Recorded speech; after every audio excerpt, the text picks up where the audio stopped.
guys, welcome to NECC Today, a show presented by students for students, featuring the best things happening on both on and off campus. I'm Deidre Darling, and today we'll be taking a look at NECC's basketball culture, getting the lowdown on downtown Haverhill's Harbor Place complex, and learning all about the campus student government. But first, Nurali Cintron, Gerald Luriano, and Tanya Abreu give us a closer look at the natural gas crisis that happened this past September in the Merrimack Valley.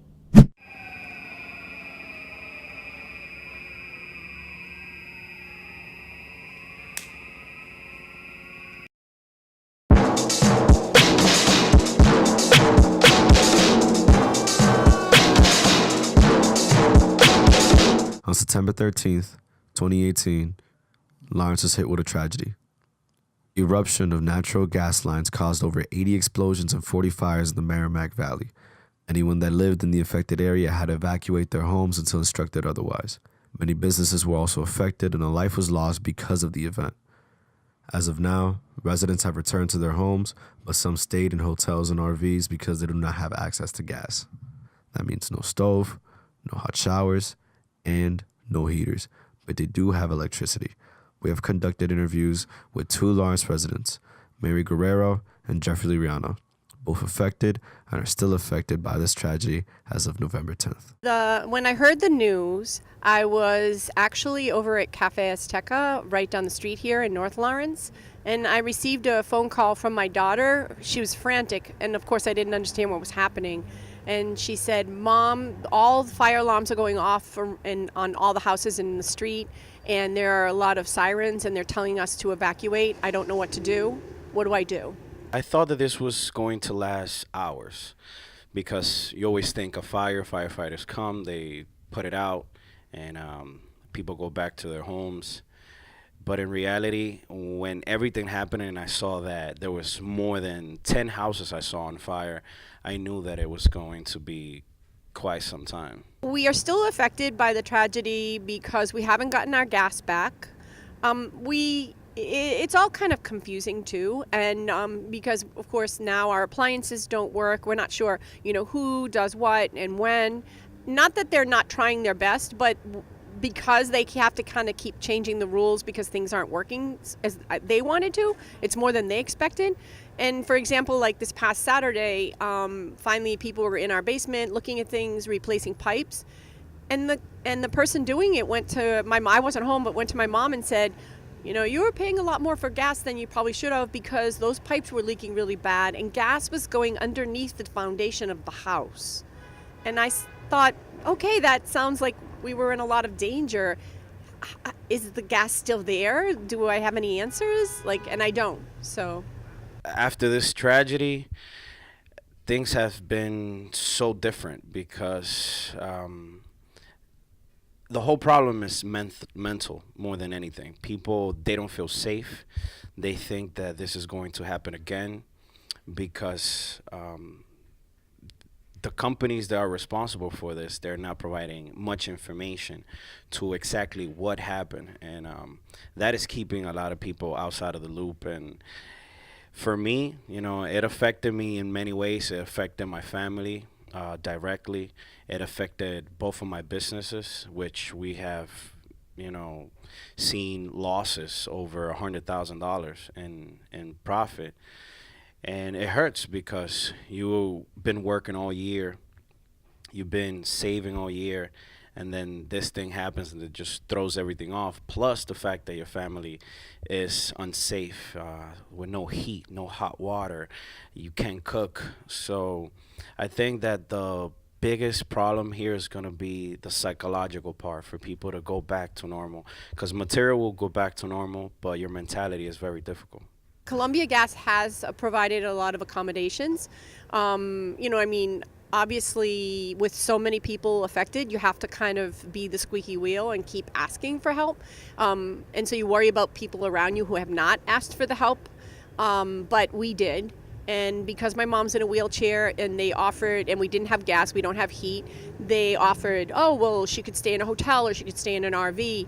And I tried to keep explaining to them, no, if she's in a wheelchair and she has a visiting nurse, that's just not a possibility. And eventually, I'm not sure who heard me or if somebody else noticed the situation. Maybe the visiting nurse reported it, that she was cold, but they ended up coming to our house with a generator and pumping in the electricity that way so that they could put space heaters so that my mom would be comfortable. So they did, and they also have accommodated the fact that we, lost food and gave us money to replace the food that we've lost. We're still affected. We don't have heat. They're working on our street. As I said about the piping, that they said it was leaking very badly. They're replacing the piping. They'll even ask me, do you want to replace this water heater from electric one to gas? And I don't know even what to say to people. I don't have a concept I don't have a plan. And I've heard other people that do, so you can. But I just, I'm just sort of going with the flow and hoping that it all works out okay. Thanks, Gerald, New Release, and Tanya. What a great look at this crisis that affected so many. Up next, Ben Townsend and Caitlin Jacobs bring us onto the court to learn all about NECC basketball. Hi, my name is Ben Townsend here at the Northern Essex Sport and Fitness Center to talk to the athletic director as well as some students about what the basketball culture is here at Northern Essex.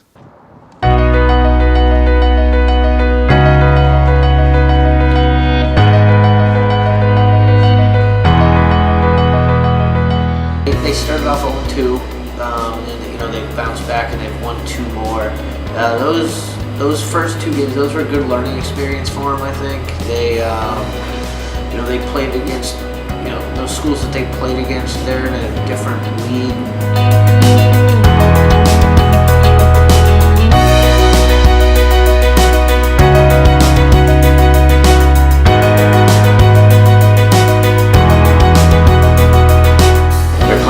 Basketball right now. They're not playing individual basketball, and that's what we had last fall semester.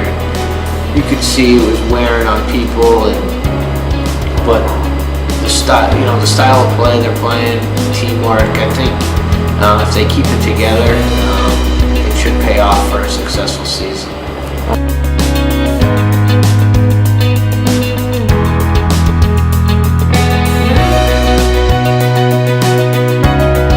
I play basketball twice a week when I'm done with class in the morning. So I come here around 12 o'clock and I just shoot around. That's pretty much it. Shoot around and play 1s and 2s.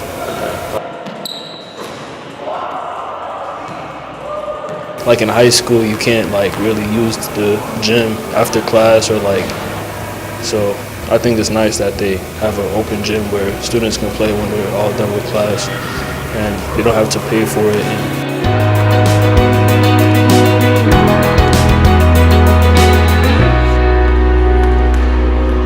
Usually when I know that I have a lot of homework later, when I come here to the court, it doesn't make me stressed out.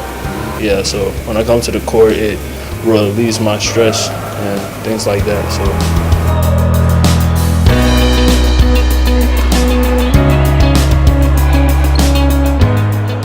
NECC Today, it's Ben Townsend signing off. Thanks, Ben and Caitlin. Go Northern Essex Knights. Up next, Ben Martin and Austin Pasick take us downtown to HC Media's Harbor Place location.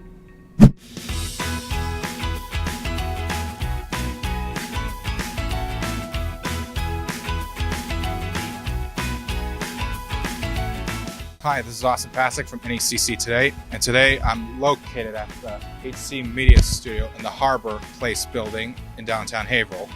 And today we're going to find out more about its historical background, and we asked students, teachers, and other people what they thought about it. Here's what we found out.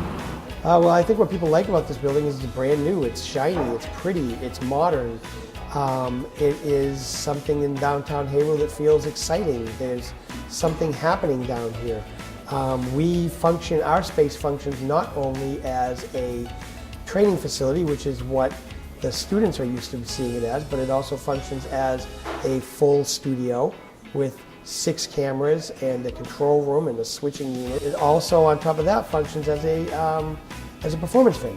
What I think about this building is I like how I have my class here. It's off campus. It's very spacious. The equipment here is up to date, it's very modern, and I love how I have a hands-on experience. I think this is a beautiful space. It's very spacious, it's modern, and it has everything we need to be able to succeed in our class. HC Media came up with the idea to build this studio here in downtown Haverhill a few years back. We figured we needed a presence down here right in the heart of the city. There was a building that sat here for probably about 44 years that was vacant and decaying for quite some time. It was known as the Woolworth Building. It closed in 1970, and the building sat here from 1970 to approximately 2014, 2015. This project came into place. We ended up coming on board so that we could help contribute to getting rid of the Woolworth Building, and at the same time bringing us downtown so that we had, like I said, a presence down here where all of the new things are happening. We've also talked to people about the water fountain and the boardwalk behind the main building. Interested? Then check this out. The fountain and the boardwalk, the entire complex that you see here, this building, the building next to us, the boardwalk, the fountain, it was all built by the Greater Haverhill Foundation. The Greater Haverhill Foundation is the ones that spearheaded the entire project. It was done in conjunction with UMass Lowell coming on board here, and Pentucket Bank coming on board here, and us HC Media coming on board here. Well, what I hope I give the students when they come and take the media class here in the Harbor Place location is sort of what I like to call it as a Whitman sampler of what it takes to be in journalistic media. That means that not only are they learning how to use cameras and microphones and editing equipment, they're also learning how to produce a journalistic video package where you get the understanding of the who, what, where, when, and why of whatever story they're dealing with. So what I hope to learn from this class is how to edit better and how to create better content, especially since I do have a YouTube channel. That's kind of the main reason why I chose to sign up for this class. And in my career field, I want to go as a newscaster, so this will definitely give me like a foot in the door.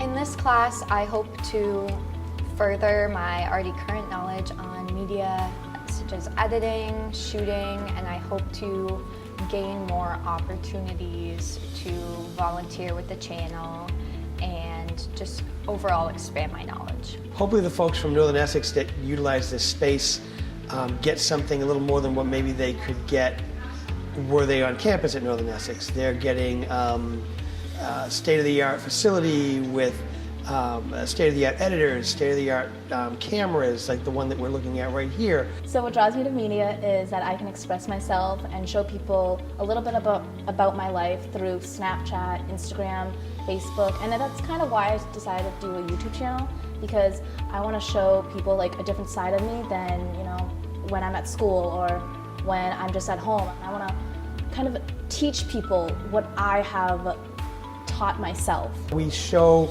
movies here, we do events here, and these are things that wouldn't be happening in downtown Haverhill if the Woolworth Building still sat here and if we didn't put in this kind of a facility. But the people who really did the building and really made that happen was the Greater Haverhill Foundation. We hope you enjoyed our story on the Harbor Place building in downtown Haverhill. Until next time, this is Austin Pasek from NECC Today, signing off. Thanks, Austin and Ben. Harbor Place is such a great addition to downtown. Up next, Carl Squattrito takes an in-depth look at the Northern Essex student government. Hi, this is Carl Squattrito at the NECC Haverhill campus. Spell my last name S-Q-U-A-T-R-I-T-O.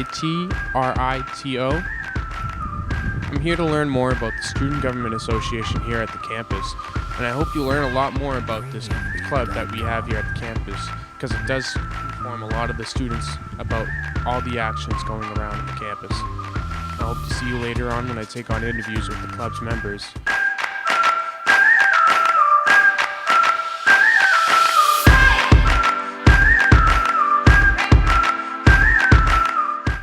Where does student government establish themselves? So first, my name is Nate Miller. I was on student government for 3 years. My first year I was the programming chair. My second year I was the vice president. My third year I finished off as president.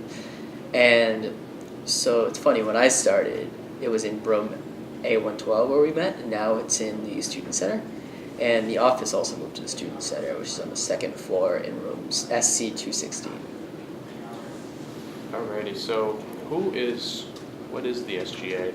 So, as someone who's been on it for three years, the SGA is kind of like the older brothers, older sisters for the students to help them to get in between the students and faculty. So if the faculty have concerns, they usually bring it to the SGA first to get students' points of view on it, and we kind of ask students what their views are on those matters. That's great. So, do you know why they do what they do? I can't speak for everyone else, but I know why I did it. I did it because I loved being that voice. I thrived knowing I was helping my students, and I just always want to help people, so this was the best way to do it. That's awesome. How do they do what you say that they do? So, by meetings, a lot of outside time too, as well as their creative thinking.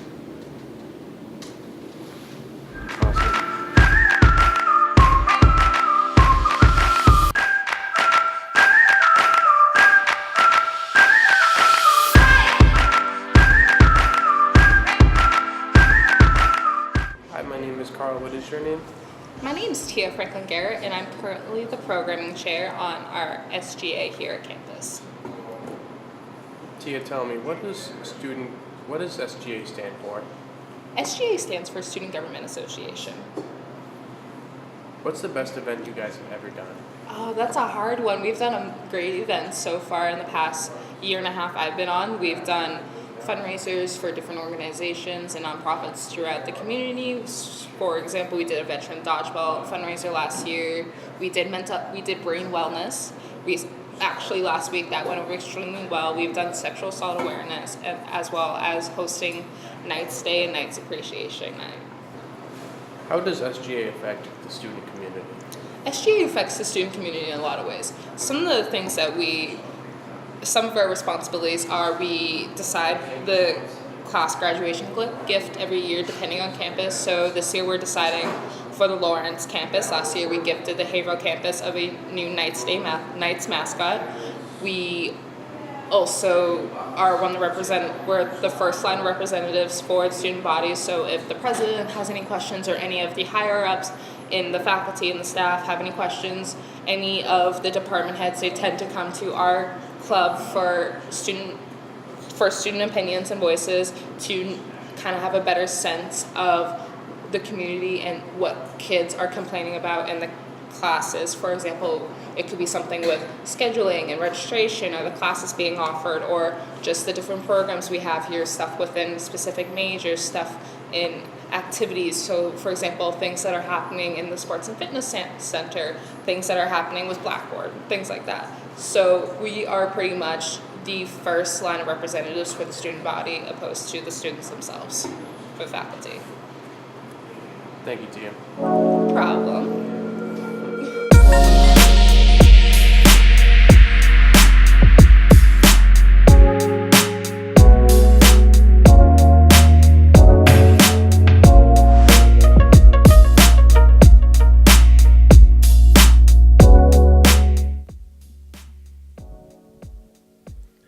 That was it. I hope you enjoyed watching the video, and thank you for taking the time today.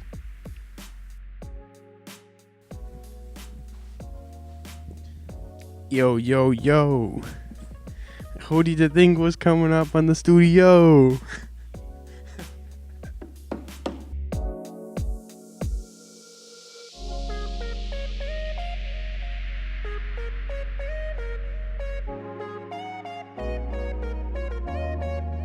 Thanks, Carl. Good to learn more about the campus government, and that's what's happening on campus this month. I'm Deidre Darling, and thanks for watching NECC Today. Make sure to subscribe and click that notification bell.